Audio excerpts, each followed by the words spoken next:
Assalamualaikum warahmatullahi wabarakatuh. Saya Poppy Puspitasari dengan NIM 1118043 kali 43 dari Politik Hukum Islam di Indonesia Perbandingan Mazhab 6B Universitas Islam Negeri Syarif Hidayatullah Jakarta. Di sini saya akan me-overview politik hukum Islam di Indonesia sebanyak 6 makalah. Langsung saja. Makalah pertama, itu pengertian politik, hukum Islam, hubungan politik dan hukum, prospek penerapan dan pola pendekatan hukum Islam dalam perundang-undangan. Selanjutnya langsung ke materi. Yang pertama ada pengertian politik hukum Islam. Apolitik. Dalam bahasa Arab disebut siyasah, yang berarti siasat. Dalam bahasa Inggris disebut politik, berarti cerdik dan bijaksana.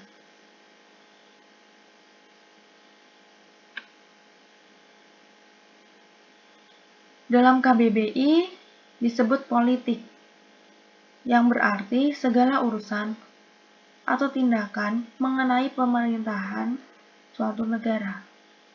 Para ahli ilmu politik mengakui bahwa sangat sulit untuk mendefinisikan politik secara tepat, sebab objeknya adalah negara dalam keadaan bergerak. Sehingga dapat ditarik kesimpulan, secara garis besarnya, politik adalah ilmu yang berkaitan dengan hubungan menjalankan aktivitas pemerintahan, masyarakat sebagai pihak kepentingan kebijakan dan hukum. B. Hukum. Para ahli tidak sepakat untuk mengakui sebuah definisi hukum. Secara sederhana, hukum adalah seperangkat peraturan tentang tingkah laku manusia yang diakui sekelompok masyarakat, disusun oleh masyarakat, berlaku dan mengikat untuk seluruh anggota masyarakat dalam suatu negara. C. Politik hukum. Dalam bahasa Belanda ada rechtspolitik, yang berarti politik hukum. Politik berarti beleid, atau dalam bahasa Indonesia berarti kebijakan. Menurut para ahli hukum, merupakan serangkaian tindakan yang diusulkan oleh seseorang, kelompok, atau pemerintah dalam suatu lingkungan tertentu dengan menunjukkan hambatan dan kesempatan terhadap pelaksana usulan kebijakan tersebut dalam rangka mencapai tujuan. D. Politik hukum Islam. Yang biasa dikenal dengan siasat syariah ya. Siasat sendiri berarti mengatur, mengurus, memerintahkan politik dan perbuatan kebijakan dalam pemerintahan. Maka siasat syariah adalah peraturan masalah-masalah umum bagi pemerintahan Islam yang menjamin terciptanya kemaslahatan dan terhindarnya kemudaratan. 2. Hubungan politik dan hukum. Hubungannya ibarat dua sisi mata uang, artinya sangat erat ya.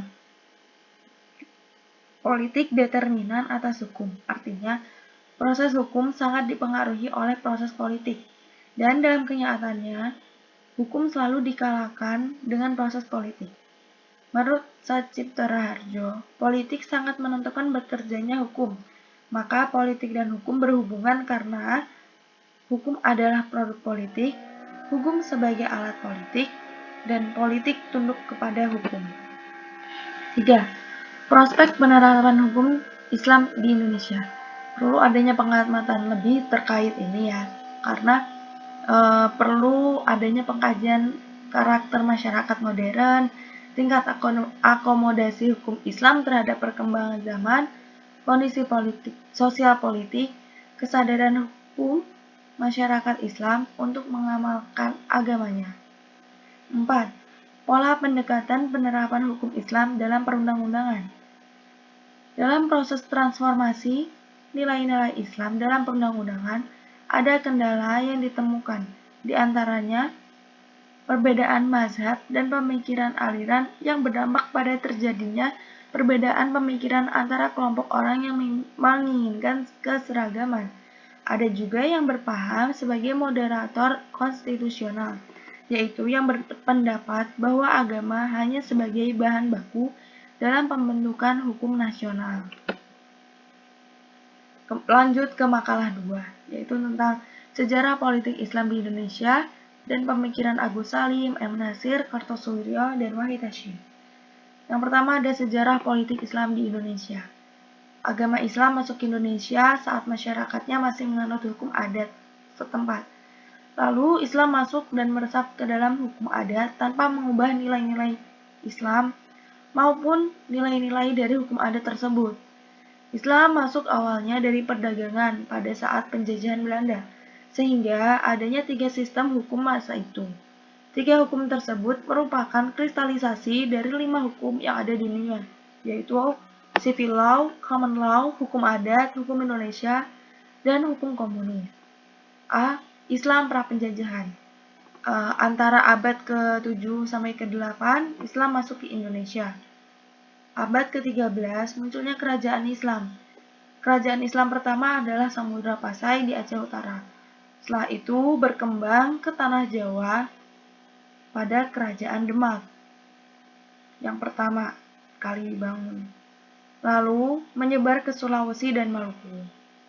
Beberapa kerajaan tersebut telah menjadikan hukum Islam sebagai hukum positif yang berlaku dengan literatur fikih oleh ulama Nusantara pada abad ke-16 sampai 17. Kemudian ada hukum Islam di masa penjajahan Belanda. Pada saat datang ke Indonesia, VOC mengganti hukum adat dengan hukum Belanda. Tetapi pada prakteknya pribumi mengalami kesulitan, sehingga kembali menggunakan hukum adat yang biasa mereka gunakan. Akhirnya, VOC melakukan beberapa kompromi. Antara lain, pada 1642, hukum kewarisan Islam berlaku pada pemeluk agama Islam. Adanya upaya kompilasi hukum kekeluargaan Islam yang telah berlaku di tengah masyarakat, yang diselesaikan pada tahun 1760. Kompilasi ini dikenal dengan Compendium Fraser. Upaya-upaya pembatasan pemberlakuan hukum Islam oleh Hindia Belanda. Pada abad 19, pemerintah Hindia Belanda melaksanakan hukum politik yang sadar. Pemerintahan Belanda menginstruksikan penggunaan undang-undang agama, lembaga-lembaga, dan kebiasaan pribumi dalam persengketaan yang terjadi di antara mereka, selama tidak bertentangan dengan asas kepatutan dan keadilan. Yang ketiga, adanya teori resepsien. 4. Pada tahun 1925 dilakukan perubahan terhadap 134 pasal. Pada tahun 1925 dilakukan perubahan terhadap pasal 134 ayat 2 Indis Straggling. 3. Hukum Islam di masa Jepang. Undang-Undang Nomor 1 Tahun 1942 ada ketika Jepang mengambil alih kekuasaan dari Belanda.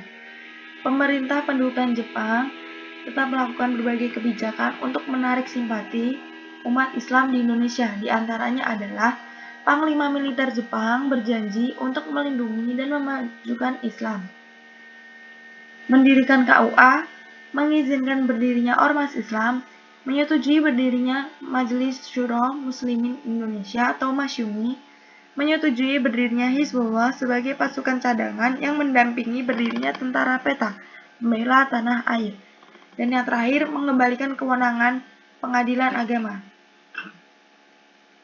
4. Era demokrasi dan politik hukum di Indonesia.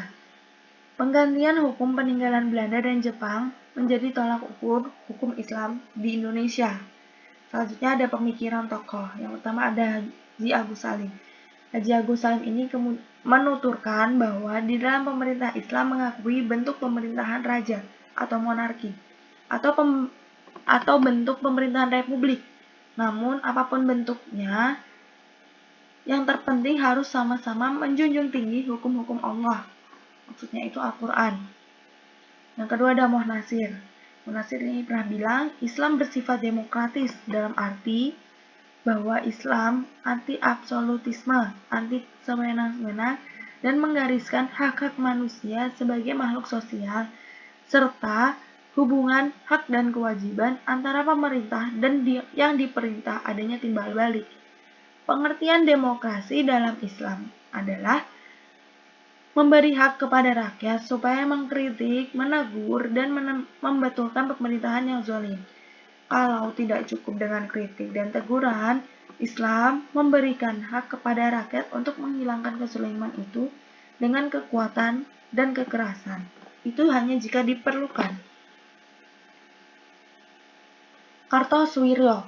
Kartosuwiryo ini menyatakan bahwa Pancasila adalah jahiliyah bentuk baru, di mana ia telah menjadi berhala yang disembah Indonesia. Pancasila merupakan satu campuran dari berbagai paham. Ada Shintoisme Jepang, Animisme Indonesia, Hokkaido atau teori kemakmuran Asia Timur Raya, dan nasionalisme Indonesia jahil, kemerah-merahan atau komunisme. Yang selanjutnya ada Kiai Haji Wahid Hasyim.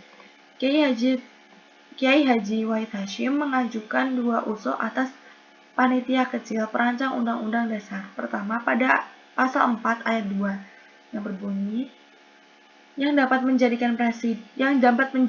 presiden dan wakil presiden hanya orang Indonesia asli. Kalimat tersebut ditambah dengan kata-kata yang beragama Islam. Buat masyarakat Islam, penting sekali berhubungan antara pemerintah dan masyarakat. Yang kedua, diusulkan pula agar pasal 29 tentang agama negara diubah sehingga berbunyi, agama negara ialah agama Islam, dengan menjamin kemerdekaan orang-orang yang beragama lain untuk dan sebagainya. Lanjut ke makalah 3, Piagam Jakarta, landasan politik hukum Islam yang kontroversial. Pertama ada sejarah lahirnya Piagam Jakarta karena adanya BPUPKI yang merumuskan bentuk negara, falsafat negara, merumuskan dasar negara. Konstitusi ada setelah negara terbentuk. Adanya 3 tokoh yang mengajukan dasar negara antara lain Moyamin, Supomo, dan Ir Soekarno.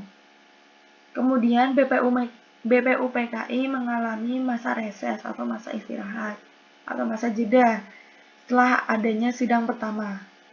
Di masa itu dibentuklah panitia dengan 9 anggota yang disebut panitia kecil. Di antaranya ada Kiai Haji Wahid Hasyim dari Nasionalis Islam dari NU, Haji Agus Salim dari Nasionalis Islam dari SI, Abi Kusno Cokro Suyoso Nasionalis Islam dari SI, Abdul Kahar Muzakir Nasionalis Islam dari Muhammadiyah, Ir Soekarno Nasionalis Muslim Sekuler, Hatta Nasionalis Muslim Sekuler, Mohyamin Nasionalis Muslim Sekuler, Ahmad Subarjo Nasionalis Muslim Sekuler, A.A. Maramis Nasionalis Kristen Sekuler.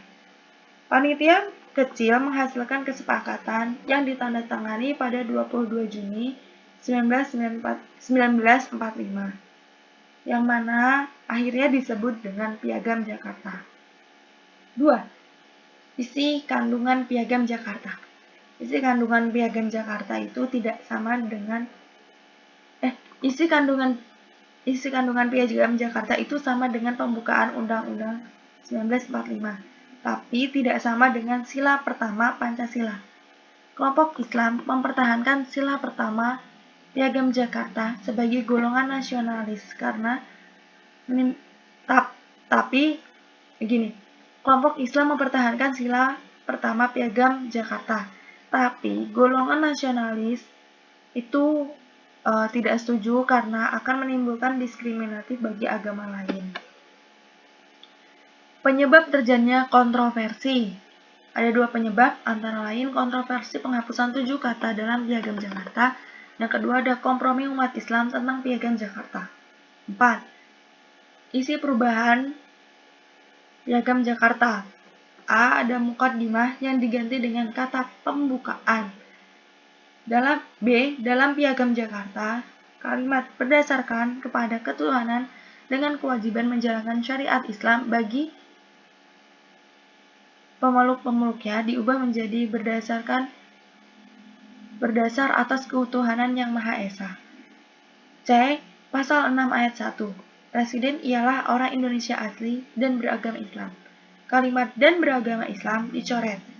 D. Sejalan dengan perubahan yang kedua di atas, maka pasal 29 ayat 1 menjadi negara berdasarkan atas ketuhanan yang Maha Esa sebagai pengganti negara berdasarkan atas ketuhanan dengan kewajiban menjalankan syariat Islam bagi pemeluk-pemeluknya.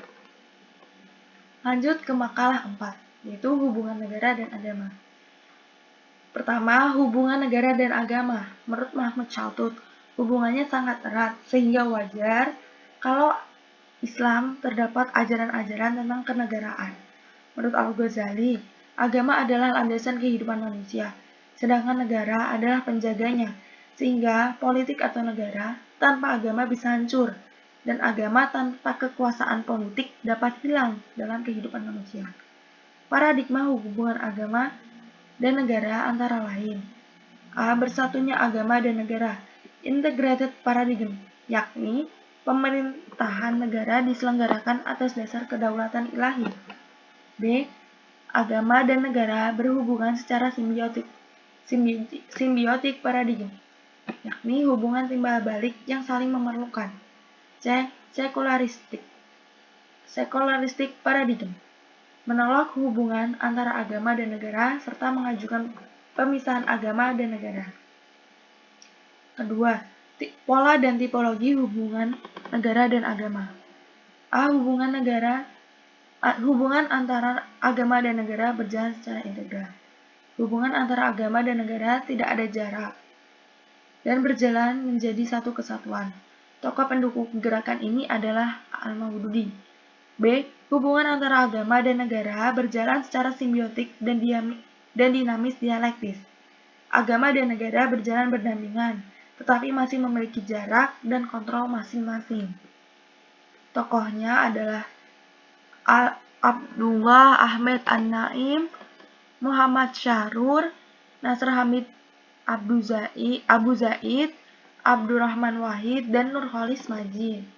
C. Agama dan negara dua hal yang berbeda, tidak ada hubungannya sama sekali. Ini tuh maksudnya memisahkan agama dan negara. Tokohnya Ali Abdur Rasyid. Dalam sejarah Indonesia terbagi 4 golongan. Yang pertama ada agama dan negara tidak terpisahkan. Yang kedua, agama dan negara berjalan dalam pusaran konflik yang saling menafikan.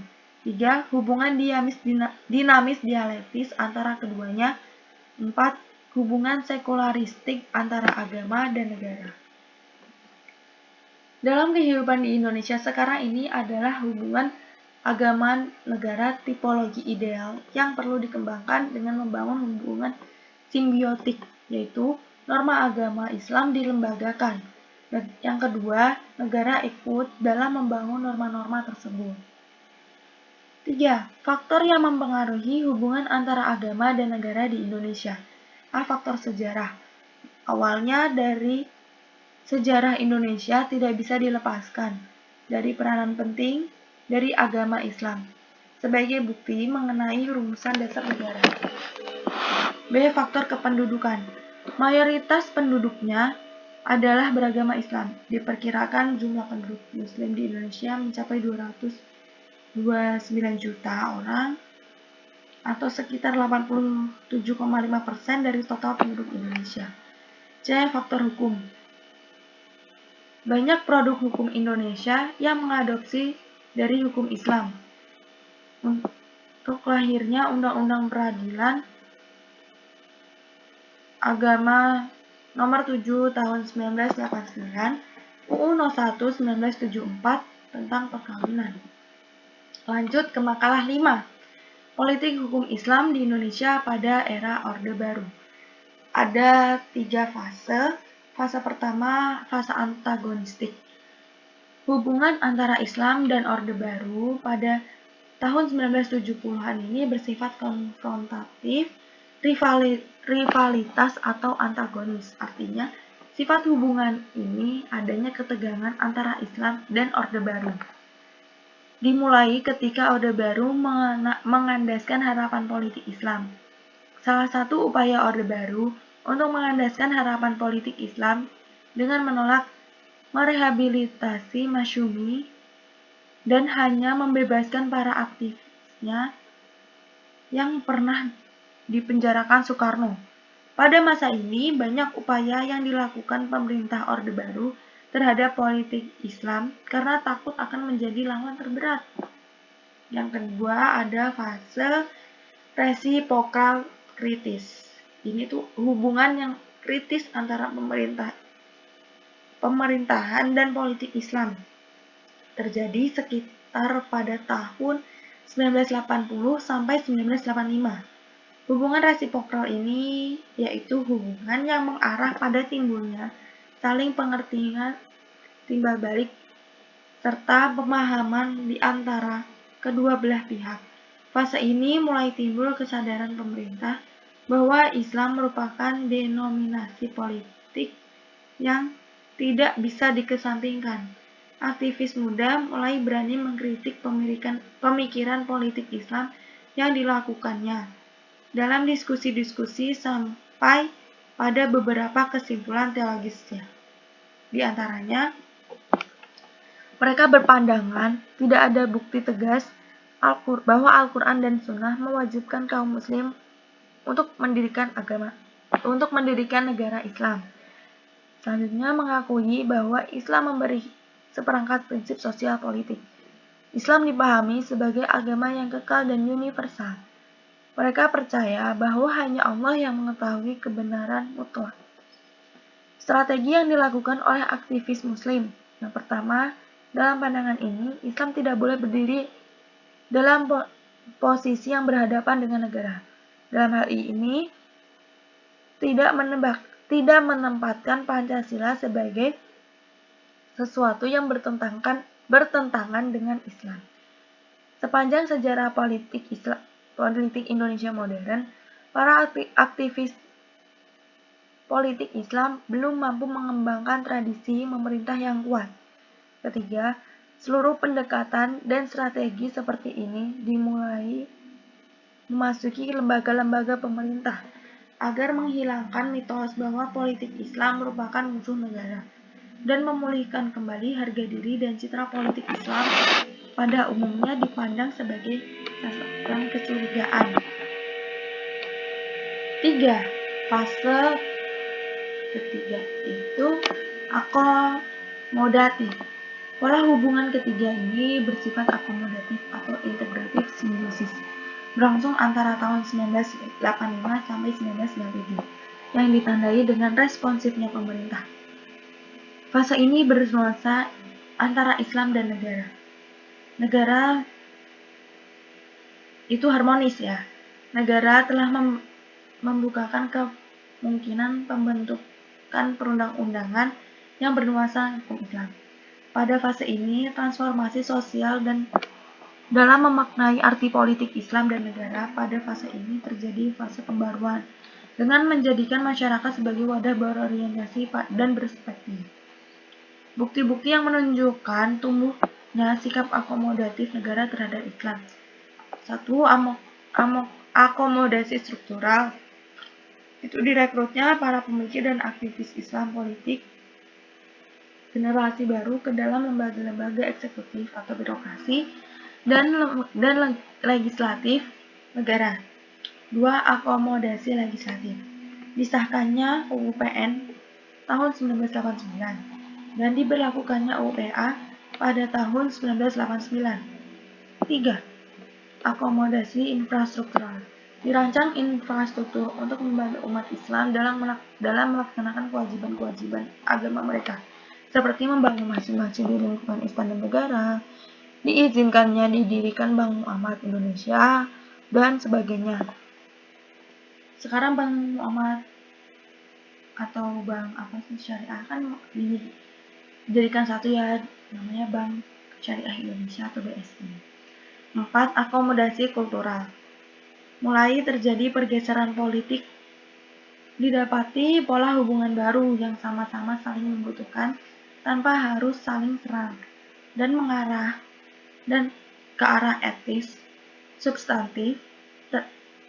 Strategi perjuangan politik Islam yang dikembangkan lebih bersifat inklusif, integratif, dan diversifikasi. Contohnya, diadakannya Festival Istiqlal dan berdirinya ICMI. Selanjutnya, makalah 6, yaitu pembahasan terakhir. Dinamika legislasi hukum Islam di masa Orde Baru. 1. UU No. 14 tahun 1970 tentang pokok-pokok kekuasaan kehakiman. A. Dekret Presiden 5 Juli 1959 sudah kembali kepada Undang-Undang 1945. Tetapi kenyataannya selama ini jiwa dan ketentuan UUD 1945 itu belum dilaksanakan secara murni. B. Pemurnian pelaksanaan UUD 1945 sesuai dengan TAP MPRS No. 19/MPRS/1966 Jangto No. 39/MPRS/1968. C. Dengan dicabutnya Undang-Undang Nomor 19 Tahun 1994 tersebut, terjadilah suatu kekosongan. Oleh karena itu, perlulah dengan segera dibentuk undang-undang tentang ketentuan-ketentuan pokok kekuasaan kehakiman yang baru sebagai penggantinya. 2. Undang-Undang Nomor 1 1974 tentang perkawinan. Pada tahun 1950, keputusan Surat Menteri Agama No. B-2/4299 tanggal 1 Oktober dengan membuat panitia penyelidikan hukum perkawinan, talak dan rujuk yang diketuai oleh Mr. Teuku Mohasan. Tahun 1951, pada 1 April dibentuk panitia baru untuk meninjau kembali segala peraturan tentang perkawinan. Pada 1967, 22 Mei, pemerintahan secara resmi menyampaikan rancangan tentang perkawinan umat Islam. 1973, pada 31 Juli, Presiden meminta DPR kembali menarik RUU tersebut. Setelah itu, ada proses yang panjang dan alot. Akhirnya RUU dapat diputuskan oleh lembaga legislatif dalam wewenang peradilan agama juga dengan terbitnya UU Perkawinan membuktikan bahwa wewenang jurisdiksi pengadilan agama sangat luas. 3. Dinamika politik. Proses kelahiran Undang-Undang Nomor 7 Tahun 1989 tentang peradilan agama. Ada 3 dinamikanya. A. Dinamika politik di dalam gedung DPR. Pandangan fraksi Persatuan Pembangunan atau FPP, pandangan fraksi Pembangunan atau FKP, pandangan FPDI, pandangan FABRI. Selanjutnya, dinamika di luar gedung DPR. Menurut Ridwan Saidi, pertama, RUU Pengadilan Agama tidak diperlukan karena perlunya kesatuan peradilan dalam rangka unifikasi hukum. 2. RUU Peradilan Agama tidak perlu dan menghendaki supaya dibubarkan karena pelaksanaan hukum Islam bergantung pada umat Islam itu sendiri. 3. Pihak non-muslim dan sekuler menolak RUU Peradilan Agama karena jika salah satu agama dijadikan agama negara akan menambah fundamentalisme dan ekstremisme. C. Perdebatan seputar isi RUU Peradilan Agama. 4. Undang-Undang Nomor 1 Tahun 1999 tentang Kompilasi Hukum Islam atau KHI. Kompilasi Hukum Islam terdiri atas 3 buku. Buku pertama, buku 1 tentang perkawinan. Ini merupakan buku paling besar di antara yang lain, terdiri atas 19 bab meliputi 170 pasal. Buku 1 banyak diduplikasi dengan apa yang diatur dalam Undang-Undang No. 1 1974 dan atau Peraturan Pemerintah No. 9 Tahun 1975. B. Buku 2 tentang kewarisan. Buku ini termasuk terbesar kedua setelah buku 1. Terdiri atas 6 bab, meliputi 43 pasal. Antara yaitu pasal 171 sampai 214. C. Buku 3 membahas tentang perwakafan. Buku ini tuh yang paling kecil dan paling sedikit, terdiri atas 5 bab, meliputi 12 pasal. Ada pasal 215 sampai 228. Nah, sekian dari saya. Terima kasih. Mohon maaf jika banyak kesalahan. Mohon maaf jika bacanya terlalu ngebut, menjelaskannya terlalu ngebut. Semoga dapat bermanfaat. Jika itu ada kesalahannya dari saya sendiri, mohon koreksinya. Wabillahi taufiq wal hidayah. Wassalamualaikum warahmatullahi wabarakatuh.